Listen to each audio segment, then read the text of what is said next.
Hey everybody, Brendan Graber here alongside the wonderful Steve Butts. Hey, Brendan. And we're taking a look at the latest Batman gameplay trailer. Yeah, the game's due out pretty soon, and we're getting So close. treated to this thing. I guess about 4 weeks out from the game's launch. Comes out June 23rd. And you had to play it recently. I got to play it recently. Very Yeah, jealous. I didn't play this exact sequence, but I got to spend time with combat and city exploration. I got to drive the Batmobile and got to do some of the third-person shooter tank stuff. So yeah, I guess we'll start off right here. I mean, this is obviously much more open world than any of the other games. Arkham Yeah. City definitely had some of that. They're kind of doubling down on Check it out here. this Visit Santa Prisca, where Bane was imprisoned. Yeah. Nice little call out there. Yeah, there's tons of little references here. There's one to Blue Beetle. The Huntress kind of comes up and they're mostly in signs. You see these signs around the city that kind of hint at that. What we're seeing here is, Batman can sort of swoop down to pick up speed. He can use his grapnel gun now to kind of launch himself. Yeah, for And like unending flying. I love it. Yeah, I mean, it's basically turning into a flying superhero. The sequence that we're seeing here, the basic setup of the story is that Scarecrow once again releases a fear toxin into Gotham. It always seems that Batman's villains have some sort of gas fetish. Like everything's always about gas. But in this case, that fear toxin and the bomb Scarecrow's planted around has forced an evacuation of Gotham City. So now the only people in Gotham are the cops, the bad guys, and Batman. And some EMS people who are trapped in Nature City. Yeah, there's a couple like firefighters and stuff. So we're seeing here Batman swooping down on a place where a hostage is being held. We'll meet her in a minute. He does this sort of drop kick takedown, which is really so cool. I think that orange marker is like a, hey, here's a cool takedown maneuver you can do. And right through the ceiling onto a guy. Yeah, and they go right into combat. Combat's really, it's not changed. If you like the combat in the previous games, all that stuff is still here. There are a few additional toys and gadgets and a few more options Batman has. Yeah, I noticed right there, his explosive gel is now a ranged explosion right to a guy's face, which I like more than the past ones, which would be put Right. on the ground and hope no one hits you during that point. Yeah, you can keep chaining your moves while you're attacking down foes, which you couldn't do in the previous game, if I remember Also, correctly. that from behind, the guy was trying to grab him. I Yeah. thought that was awesome. Smoke bomb looks a lot different too.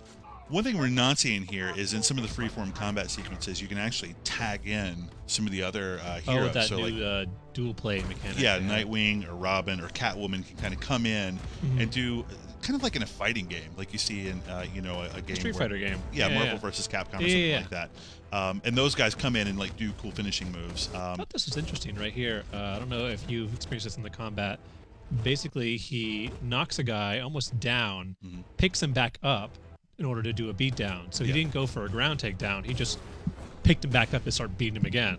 Yeah, there are some grabs and throws in this game now. I like that. That weren't present in the previous one. So here we see, who Batman's finally after. You see Scarecrow on the monitor screens behind this person. That figure's actually Poison Ivy. I guess she she's looks not a little playing with the zombified. rest of the crowd. Right. Yeah, as I said, the city's been evacuated, so only like the supervillains are there, and then just the regular rank and file criminals. And the expectation is that Scarecrow's kind of bringing everybody together to take on Batman. But yeah, there's some obvious tension here between him and Poison Ivy. Yeah, but I guess for the most part, when we see the other villains, Scarecrow's done a lot better job at bringing them together. Right. Because without Joker, no one's like constantly double crossing and blowing people up. Yeah. But as we see, Poison Ivy not playing that game. Yeah. He's got a good dose of fear toxin in him. The sequence we played, we got to fight some of the Penguin's henchmen, and we got to spend some time chasing Firefly through the streets. Ooh, Firefly's back? Firefly is definitely back, hence the firefighters who happen to be sort of held hostage. But yeah, this is Poison Ivy.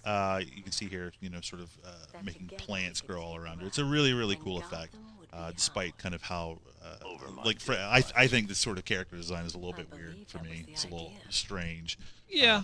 But I like the effect of all these sort of plants kind of growing around her, which is really cool. Yeah, that's kind of taken on from her days of being with Titan in the Arkham Asylum, where she was just a giant plant god. Yeah. And I love this. Like, I'm not sure whose outfit is more ridiculous in this case, right? They're both pretty high in the running for it. Just weird strangeness. But I like that little comedic bit where Batman gets snapped up by the tendrils or the vines there, and you see this sort of a payoff here. She opens the doors, and surprise, surprise, who should be waiting for? I'm sure at this point, just I'm just so tired of your stuff. Right. It reminds me of that scene in the original Superman movie where Superman flies away and then Clark Kent's at the door a few seconds later. It's kind of the same sort of thing. So now we're going to transition into a couple of Batman scenes, or Batmobile scenes. He puts her in a sort of So you can put civilians and supervillains in the little compartment. Yeah, and the weird thing is like Batman's obviously not stupid, but he saw her just gas that guard who was holding her.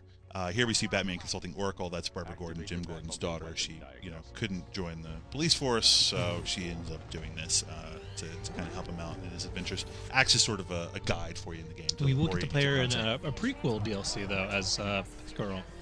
Very excited for that. So you see here, this Gotham City is actually very crowded. Yeah. I mean, there's a lot of stuff in it. I wasn't driving nearly this well when I was playing. There's this little sort of race line that tells you, hey, here's where you need to go to the objective that's that you're currently after. But yeah, there's lots of ramps. There's actually a fair bit of like platforming style and even puzzly gameplay to be found when you're driving around in the Batmobile. I think he just blew up a car. Yeah, he definitely did. And that's one thing we can talk about. I mean, just, in terms of being consistent to the character, this Batman seems a little bit more violent. You see here, he's blowing up these cars. These are drones. The drones are not. They're not people, everybody. It's sort of one way they get around, including this gameplay. I will say, this part of the experience for me when I played the demo was the least satisfying. I like the melee combat. I like the city exploration. I like the Batmobile stuff. This third-person shooter gameplay, it didn't really seem to me like the game needed it. So yeah. I'm curious to see how it's integrated into the actual final I do notice it does borrow from the whole combat. If you notice, every time he gets a shot, his combo meter goes up, as well as that icon on the left with the missiles. He shoots, it goes up to full, and then he's able to release a homing. Yeah, like 4 of them at a time.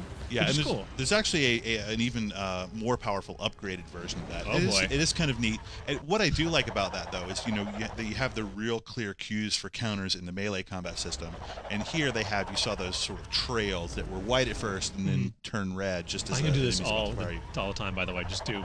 Yeah, the game is just 40 hours of this. It's just you doing Let's Plays of this over and over again. But yeah, you can see here he's back in the Batmobile. If you pause it right here, you can see that sign right above the Batmobile says Cord on it. Cord is a subsidiary of Wayne Enterprises. That's a reference to the Blue Beetle, I think. Ted Cord is another kind of gadgeteer type vigilante. Nice catch. Which could definitely be part of that. He also, I should mention, he was going to Panessa Studios. That was the previous objective. Panessa is actually the name of the mom of the Huntress, who's one of another Batman kind of female style vigilante. These things everywhere. I love it.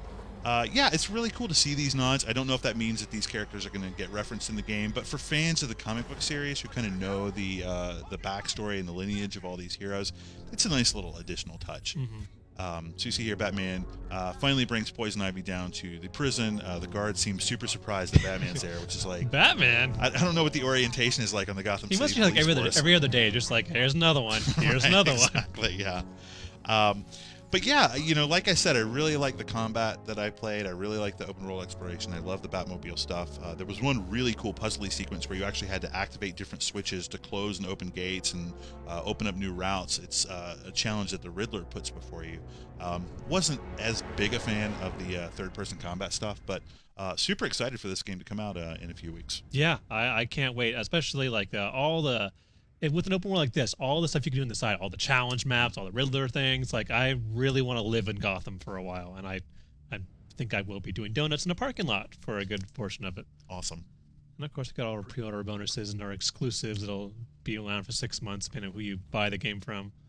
But yeah, that's our look at this latest trailer, and game's coming out soon, so be sure to keep it right here at IGN for everything that comes after.